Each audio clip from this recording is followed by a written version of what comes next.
So I've been shooting weekly since January of 2023.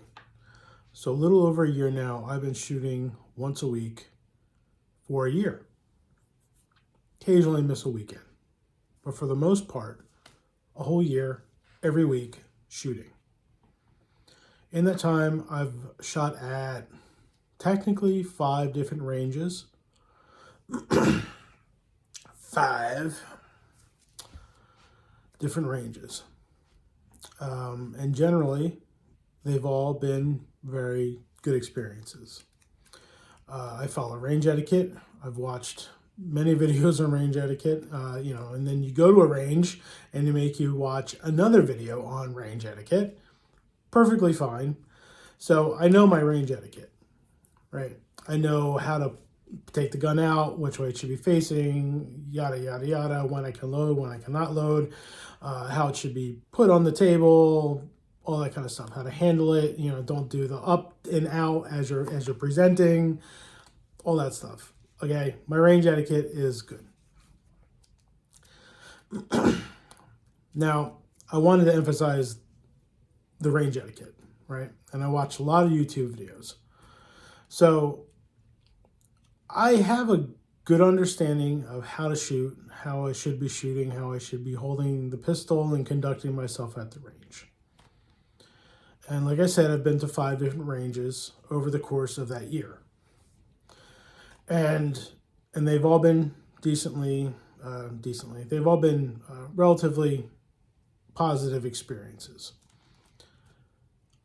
So, well, not all of them have been positive experiences, and that's really what this video is about.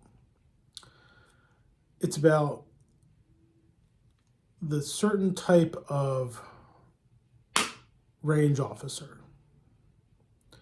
And mind you, keep in mind, I haven't done anything wrong, ever, at the range. Etiquette's good. I'm respectful, I mind people's space, all that kind of stuff. I'm very mindful of the weapon in my conduct. But what I'm getting at is that in my experience, there have been range officers who really conduct themselves poorly, meaning they offer unsolicited advice, right? So I'm not doing anything wrong. I'm not asking for advice. I'm not asking for criticism. I'm not asking for help. So none should be given. If I'm doing something wrong, damn right, they should be intervening and telling me what I'm doing wrong for the sake of everyone, including myself. That's their job. That's the role that they fulfill. To maintain peace, harmony, safety, all that kind of stuff at the range. What they should not be doing is offering unsolicited advice. And especially when the person isn't doing anything wrong, right? They're not doing anything that's going to hurt themselves or anybody else. In my own experience, I watch a lot of YouTube videos. And while that does not make me an expert, it does, however, give me a lot of understanding of what I should be doing. And it also gives me ideas of things to try. Ways to go about, hey, the next time I go to a range, I'm going to try this type of thing. I'm going to keep this in mind or do that particular thing. And it got really frustrating after a while of going to one particular range, which I'm not going to name because that's rude, because that's the point of this video is more the conduct and all that, and not pointing a finger at a particular location or person or group of people. But, when I go to the range, I want to be able to just do what I'm doing. I have an agenda in mind. I want to just try something out.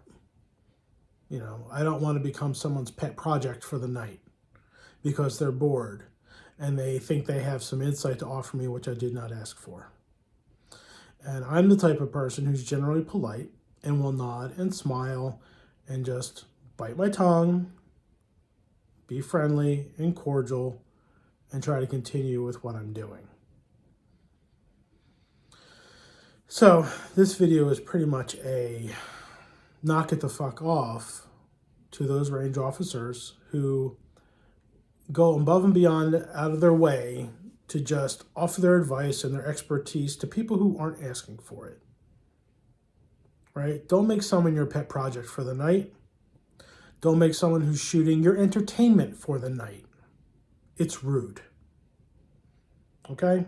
If you want this hobby to continue and to be a seemingly welcoming experience for new shooters, then don't scare people off. Don't put people off. Don't cause people like myself begin to hesitate whether or not they actually want to go out to shoot that night or that Saturday or that whatever, right? Because it's like, do I really want to go on this particular day and deal with so-and-so? I know they're working and all that kind of shit. It's like, maybe not, right? Especially if you work at a range that relies on memberships, that isn't a business otherwise. You don't want to be scaring people off or putting people off. You want people to enjoy the experience of coming to the facility and enjoying the hobby, enjoying refining their skills, training, in the art of shooting and marksmanship. So if you're a range officer, the next time you see a new person, invite them in, welcome them, instruct them where they go, assign them to a lane, tell them who you are, yada, yada, yada, and let them know that if they have any questions, they can come to you. But don't make them a project. Don't make them your entertainment for the night because they might be shooting at 25 yards or you think that they could be doing better when they're not asking you. And this video is only being done in retrospect of my experience over the last year. Thankfully, I have found a range that I really enjoy going to. The people are cool, they're friendly, the environment is diverse, it is friendly, it's just a great place. And I sincerely enjoy going there, and I look forward to becoming a member there in the future. So, just let people shoot, unless, of course, they're doing something severely wrong. Then please stop them, correct them, offer your advice only then. But if they're not doing anything wrong, you don't know why they're shooting. You don't know why they're holding the pistol in a particular way. This could be something that they want to try, that they felt possibly gave them more success. Ironically enough, one of the pistols I used to shoot a lot was a Glock 34. I still have my Glock 34, and I still shoot it. Although I favor my CZ, but I do shoot my Glock 34 once in a while. And one thing I learned with shooting the Glock, oddly enough, is that holding the one thumb up seemed to help. I didn't know why, but it did. It seemed to keep things on track for me. And it wasn't until recently that I came across a video by the Humble Marksman, who's also on YouTube. Very good channel. Has a lot of good content, very good content. He talked about shooting a Glock, and he talked about lifting that thumb up a little to close the gap that's between the thumb and the slide if you're a right-handed shooter.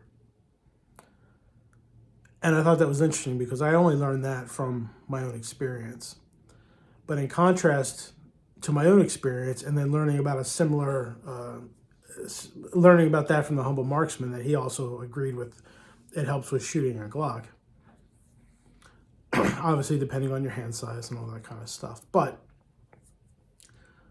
one of my incidents at the range involved a range officer telling me to put my thumb down without being prompted or asked. And it was just annoying as fuck, right? To have someone looking over your shoulder who you weren't asking to do. And like I said, when you're not doing anything wrong, but they're hanging over your shoulder, standing there watching you like a hawk when you've been to that range many, many times. It's not like you're somebody new and they need to make sure that you're cool, that you know what you're doing and that you're safe. You know, I've been there many times and there was no reason for them to be hanging over me. So if you're a range officer who maybe does that, or you're a range officer who knows other range officers who do that, do everyone else the favor and tell them to knock it the fuck off. We all just want to shoot. And we will get better at shooting if we can observe what we're doing and understand what we're doing, and then choose to ask for help or insight.